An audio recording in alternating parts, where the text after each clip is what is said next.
Olá, graça e paz a você e seja bem-vindo para o nosso último vídeo da série Entendendo o Livro dos Salmos. Produzimos todos esses vídeos para compartilhar com você um pouco daquilo que temos aprendido sobre este livro de cânticos do povo de Deus do Velho Testamento. E o objetivo foi ajudar você a entender melhor esses cânticos.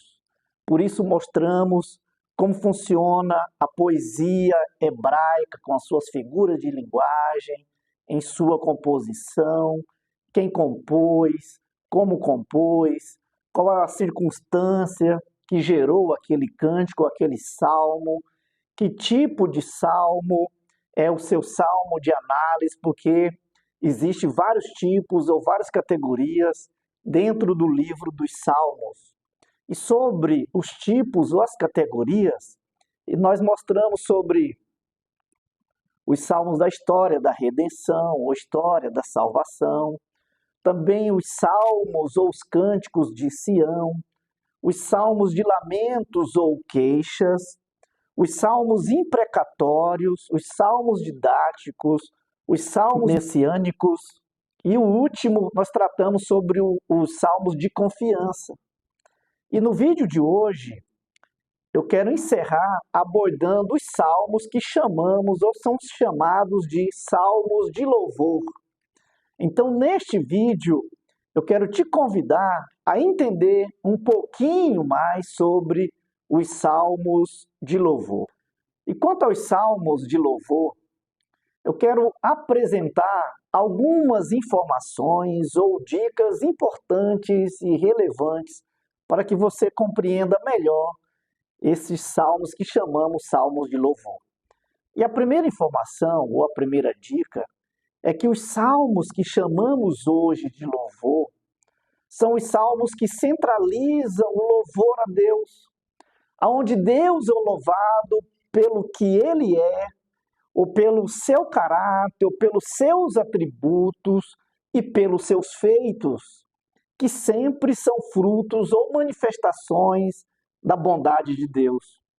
E nestes salmos, Deus é louvado como o Criador do universo, como o Senhor da história, como protetor, como benfeitor, como redentor.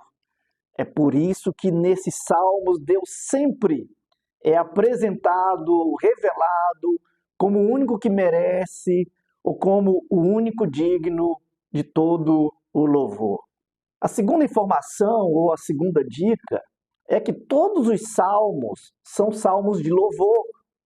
Então não esqueça disso. Em todos os vídeos eu mostrei que o objetivo principal de um salmo é apresentar a Deus, é apontar para Deus, é fazer Deus conhecido, é enaltecer, é exaltar a pessoa e os feitos do Senhor. Só que às vezes de forma implícita.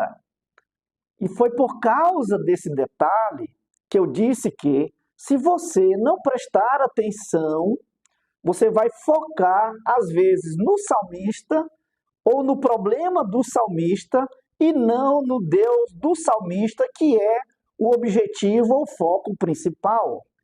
Por ser todos os salmos de louvor, eu mostrei também que o livro dos salmos ele foi dividido em 5 livros, onde todos os 5 livros terminam com uma doxologia. O último salmo de cada livro é uma doxologia. E doxologia é uma palavra de glória. Esse é o significado, ou seja, é um cântico de louvor, de exaltação ao Senhor por aquilo que Ele é, por aquilo que Ele fez ou por aquilo que Ele faz. Portanto, uma doxologia vem sempre depois daquilo que se disse de Deus ou dos seus feitos. A doxologia sempre é colocada no final, vem para o fechamento, ou o fechamento do bloco daquilo que foi dito sobre a pessoa de Deus. E é assim porque todos os salmos, ou o livro dos Salmos são de louvores ou é o livro dos louvores. Portanto, note que todos os salmos são salmos de louvor. Mas às vezes o louvor aparece de forma implícita. Já nos salmos que chamamos hoje de salmos de louvor, o louvor já vem bem explícito. E está explícito porque o salmista começa o salmo louvando ou fazendo um convite de louvor. Ainda é interessante notar que os salmos de louvor, ou principalmente os de convite de louvor, eles sempre vão mostrar ou vai estar explícito esses detalhes sobre o louvor. Por exemplo, quem deve louvar, a quem se deve louvar, por que se deve louvar, como se deve louvar, quando se deve louvar, aonde se deve louvar e com que se deve louvar. Uma observação aqui importante para você entender. Então, nem sempre vai aparecer todos esses detalhes num salmo de louvor. Às vezes, vai aparecer 3, 4 ou 5 desses detalhes. Mas, uma que nunca vai faltar é o porquê louvar. Isso porque todo salmo sempre vai dar o motivo pelo qual você deve louvar o Senhor. É por isso que sempre vai aparecer o porquê louvar o Senhor. Só para você ter uma ideia, os 2 salmos de louvor que vai aparecer o maior número desses detalhes são o salmo de número 100 e o salmo de número 150. O salmo de número 100 vai aparecer quem, a quem, como, onde e por quê. Também o salmo de número 150 vai aparecer a quem, por quê, onde, com o quê e quem deve louvar o Senhor. Uma terceira informação, e é bom atentar para essa informação, é que os salmos que chamamos salmos de louvor começa sempre com um destes termos, porque são sinônimos. Quais são esses termos? Exultai, bendirei, bendizei, bendito ou bendiz. Às vezes usa o termo aclamai, rendei graças, graças te damos, ou engrandecei o Senhor comigo, salmodiai o Senhor e celebrai o Senhor. Mas a maioria dos salmos que chamamos hoje de salmo de louvor começa com aleluia, sem tradução, ou com aleluia já traduzido, que é louvado seja o Senhor, louvai ao Senhor, ou vamos louvar ao Senhor, quando o cântico ou quando o salmo é um convite de louvor. É por isso também que os salmos de louvor são chamados de salmos de aleluia. Agora, deixa eu fazer algumas observações interessantes quanto aos salmos que trazem a palavra aleluia ou são chamados de salmos de aleluia. A primeira informação é que o termo aleluia às vezes não foi traduzido e às vezes foi traduzido. E a tradução de aleluia, como eu já disse, é louvor ao Senhor, louvai ao Senhor, ou ainda louvado seja Deus. É interessante que essa palavra, com o passar do tempo, ela se tornou universal e também um convite ou uma convocação padrão para se louvar a Deus.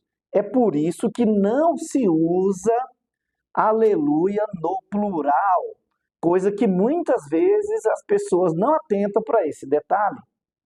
A segunda observação quanto aos salmos que usa o termo aleluia é que temos salmo que, primeiro, começam com aleluia. São os salmos 111 e 112. Também nós temos os salmos que termina ou só termina com aleluia, que são os salmos 105, 104, 115, 116 e 117. E também nós temos aqueles que começam e terminam com aleluia. São eles os salmos 106, 113, 135, 146 a 150.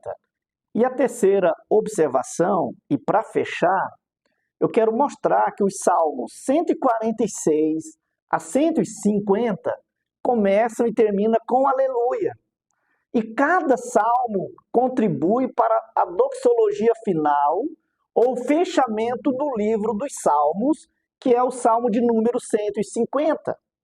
Então, quando você olha para esses salmos, você vai ver exatamente isso. Olha, note aí, o foco do salmo 146 é no quando e no porquê se deve louvar ao Senhor. Já o salmo 147, o foco está no porquê. O salmo de número 148, o foco é quem deve louvar ao Senhor.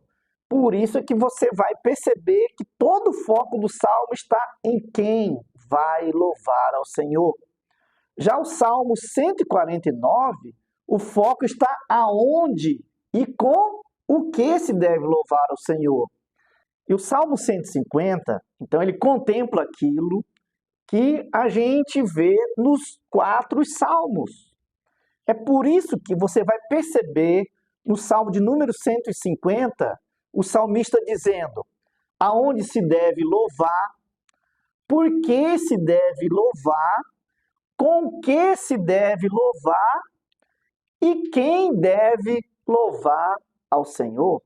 Então, querido, eu espero ter ajudado você a entender um pouquinho mais sobre os salmos de louvores, ou sobre os salmos, ou o livro dos salmos, que é o livro exatamente dos louvores, ou dos cânticos, ou dos hinos do povo de Deus do Velho Testamento, com essas informações relevantes, porque esse foi o objetivo.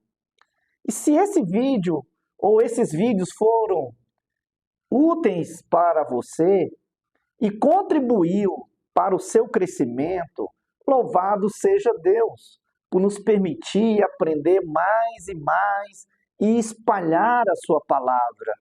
Por isso, compartilhe, espalhe esses vídeos, comente, deixe o seu like e se inscreva no canal, porque vamos continuar produzindo outros vídeos com outros temas relevantes para o nosso crescimento. Um forte abraço e que Deus te abençoe ricamente, hoje e sempre, em nome de Jesus. Amém.